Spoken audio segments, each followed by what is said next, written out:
शहज़ादी के दोस्तों, आज मैं आपको जो जानकारी देने जा रही हूँ दोस्तों, वो बहुत ही विशेष जानकारी है। वो जो रामदेव जी महाराज है उनके चमत्कारों के ऊपर है।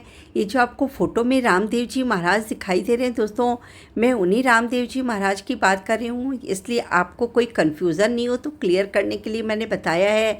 ये जानकारी दोस्तों आपकी बहुत बहुत ज़्यादा काम आने वाली है और आप इस वीडियो को देखने के बाद मुझे एक अच्छा सा कमेंट्स तो ज़रूर करेंगे, मैं आस करती हूँ। इससे पहले मैं आपको ये बता दूँ कि वैसे तो बाबा के चमत्कारों को गिनना या बताना किसी के बस की बात नहीं है, क्योंकि बाबा ने अपने जीवन में इतने ज़्यादा चमत्कार किए थे कि उन्हें कोई बता नहीं सकता या गिना नहीं सकता। और इनकी कथा भी बहुत विस्तार में जानने के लिए आपको इनका जो रामदेव जी बाबा का जुम्मा है वो अगर आप सुनेंगे तो आपको इनकी सारी लीला समझ में आएगी कि किस तरह से बाबा का अवतार हुआ था और उन्होंने समाधि ली थी। मैं आपको ये जानकारी देने से पहले बाबा के लिए 2 शब्द कहना चाहती हूँ दोस्तों, आप ज़रूर सुनिएगा, वीडियो को स्किप मत करिएगा।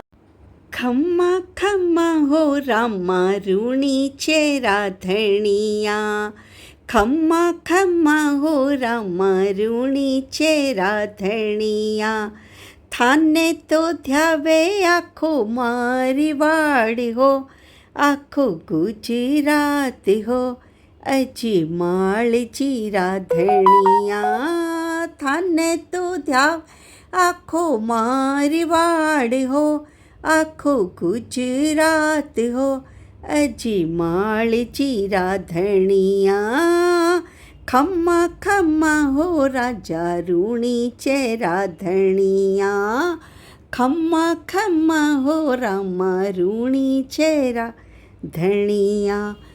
हो गजरूणी चे में बाज गया बाजा, थारी जय जय रामदेव राजा, हो गजरूणी चे में बाज गया बाजा, थारी जय जय रामदेव राजा।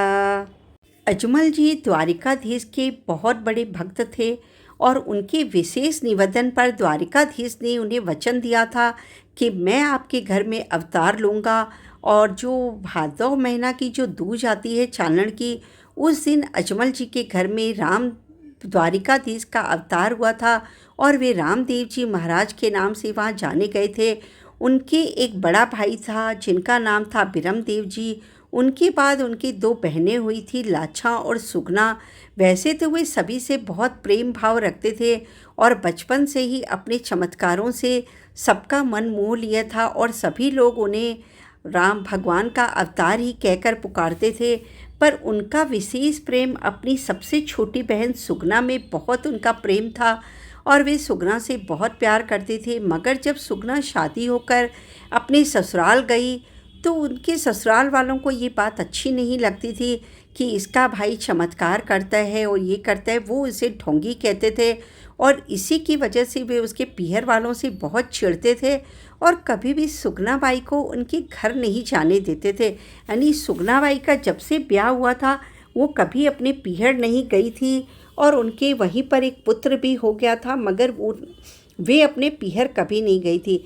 फिर जब रामदेव जी का जब ब्याह होता है तो उनकी माँ मैना के आंखों में आंसू आ जाते हैं और वो रामदेव जी से कहती है कि घर में भाई की शादी है और बहन नहीं आएगी, एक बहन आएगी एक बहन नहीं आएगी तो घर बहुत सुना सुना लगेगा। बाई लाछा तो आ गई है मगर बाई सुगना कब आएगी। इस पर रामदेव जी महाराज बोलते हैं कि आपको तो पता है माँ कि उसके ससुराल वाले मुझसे कितना चिढ़ते हैं, मगर माँ की आंखों में आंसू देखकर जो भगवान थे वो पिघल जाते हैं और वे अपने सखा को बोलते हैं, अपने दोस्त को रत्ना को, कि रत्ना तुम जाओ और बहन को ससुराल से लेकर आओ। जब रत्ना बाई सुगना के घर पहुंचता है तो उसके ससुराल वालों को पता जब चलता है कि रामदेव का विवाह है और रत्ना बाई सुगना को लेने आया है, वो उस पर बहुत क्रोधित होते हैं और रत्ना को बंदी बना लेते हैं। उधर बाई सुगना बहुत रोने लग जाती है, विलाप करती है अकेले में बैठ के और अपने भाई रामदेव को याद करके कहती है कि भाभीरा तुम मुझे लेने आओ, क्योंकि रत्ना जो लेने आया था उसको भी मेरे ससुराल वालों ने बंदी बना लिया। ये सोचकर बाई सुगना की आंखों में आंसू आ जाता है और उसकी जो करुण पुकार रहती है वे रामदेव जी महाराज के कानों तक पहुंच जाती है। और वे अपनी माँ मैना से कहते हैं कि मैं बाई सुगना को लेने उसके ससुराल जा रहा हूँ। उनकी माँ उन्हें मना करती कि तुम मत जाओ, वहाँ पर कोई युद्ध हो जाएगा। मगर रामदेव जी किसी की एक नहीं सुनते और अपने घोड़े पर सवार होकर और बाई सुगना को लेने जाते हैं।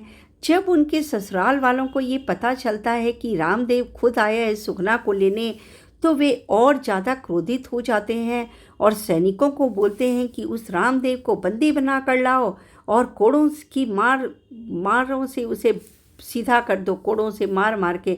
और जब सैनिक भागकर उन्हें जाते हैं तो उन्हें बंदी तो कोई बना नहीं पाता है, मगर जब उन पर कोड़े बरसाने के लिए सैनिक अपना कोड़ा ऊपर उठाते हैं और जब वो वापस नीचे की तरफ आता है दोस्तों, तो वो कोड़े नहीं बल्कि फूलों की वर्षा होने लगती है और इतने फूल हो जाते हैं कि रामदेव जी के पूरे रास्ते में फूल ही फूल बिखर जाते हैं।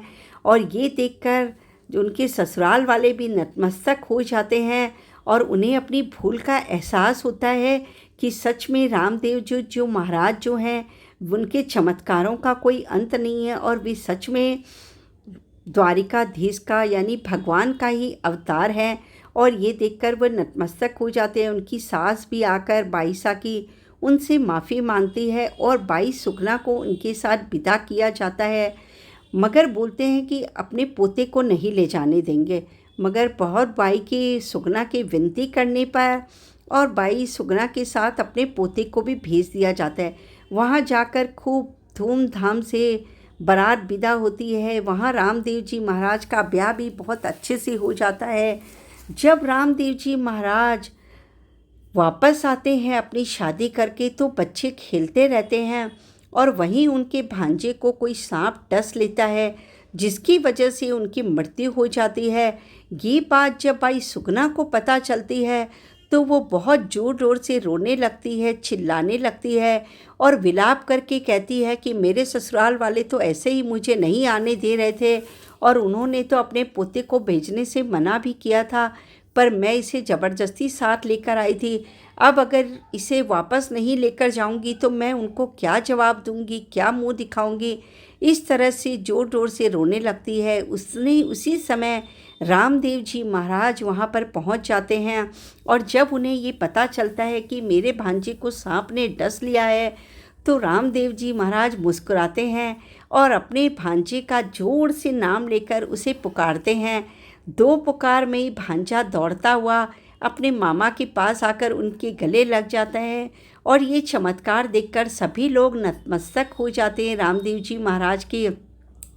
इस तरह के दोस्तों कई चमत्कार बाबा ने अपने जीवन काल में किए थे। उनके चमत्कारों को अगर आपको पूरी तरह सुनना है और उनकी कथा को बहुत ध्यान से अच्छे से सुनना है तो आप रामदेव जी का जुम्मा सुन सकते हैं, उसमें आपको मिल जाएगा।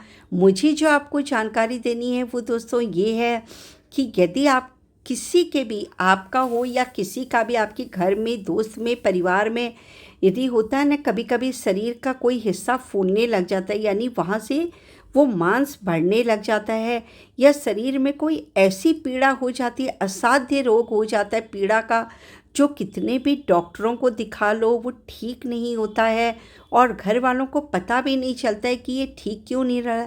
उस समय यदि आप सच्चे मन से विश्वास करके रामदेव बाबा को याद करेंगे जो रूणीचा धाम में आज भी विराजमान है और बाबा अपना पर्चा देता है। मारवाड़ी में दोस्तों चमत्कार को पर्चा कहा जाता है। आज भी रूणीचा धाम में बाबा कितने सच्चे पर्चे देते हैं, लाखों लोगों की उम्मीदों को पूरा करते हैं। तो आप उसको दूर करने के लिए उस पीड़ा को एक पत्थर ले लीजिए, मतलब ज़्यादा बड़ा नहीं, किलो 2 किलो का, 1.25 किलो का, जैसी भी आपकी इच्छा हो उतने मतलब बड़ा पत्थर ले लीजिए।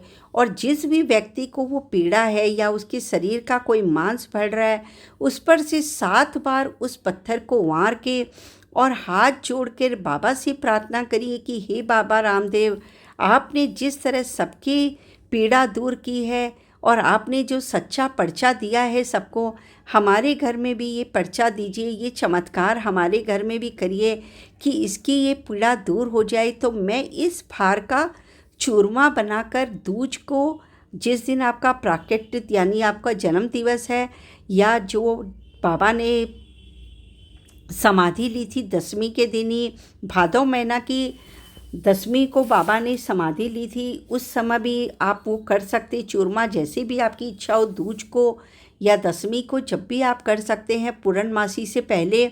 और चांदन पक्ष में होती है, दूज भी चांदन में होती है और दसवीं भी चांदन पक्ष में ही होती है। तो आप जो भी अपनी इच्छा के अनुसार कर सकते हैं।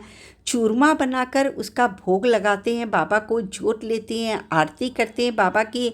और ये चूरमा इस हिसाब से होता है दोस्तों, जैसे आपने उस पत्थर को समझिए तोला, आपका जो भी व्यक्ति है वो ठीक हो गया, उसके बाद आपने भादवा में उस पत्थर को तोला, वो अगर 1.25 किलो का है तो आधा किलो चीनी, आधा किलो आटा और उसमें 1.25 पाव भर घी, इस तरह से वो 1.25 किलो पूरा हो गया और उसका चूरमा बना के और फिर भोग लगाया जाता है दोस्तों। इससे बाबा के जो पर्चे हैं उनका सच्चा चमत्कार होता है। आज भी बाबा सच्चा पर्चा देते हैं और जो लोग सच्चे मन से बाबा को ध्याते हैं, बाबा उनकी मनोकामना ज़रूर पूर्ण करते हैं और चमत्कार करते हैं। आशा करती हूँ कि आपको मेरी जानकारी अच्छी लगी होगी। अगर वीडियो अच्छा लगा हो तो प्लीज़ लाइक के बटन को दबा दीजिएगा और मुझे कमेंट बॉक्स में ज़रूर बताइएगा आपको वीडियो कैसा लगा दोस्तों। और यदि आपके किसी दोस्त को, परिवार में किसी को या किसी को भी इस तरह की कोई पीड़ा वेदना है या उसकी शरीर का कोई मांस बढ़ गया है, तो आप उसको भी ये बाबा का चमत्कार ज़रूर बताइएगा। क्या पता आपके बताने से उसका भला हो जाए, तो इससे आपको भी पुण्य फल की प्राप्ति होगी। और अभी तक अगर आपने मेरे चैनल को सब्सक्राइब नहीं किया तो प्लीज़ इसे सब्सक्राइब कर दीजिएगा। जय दादी की।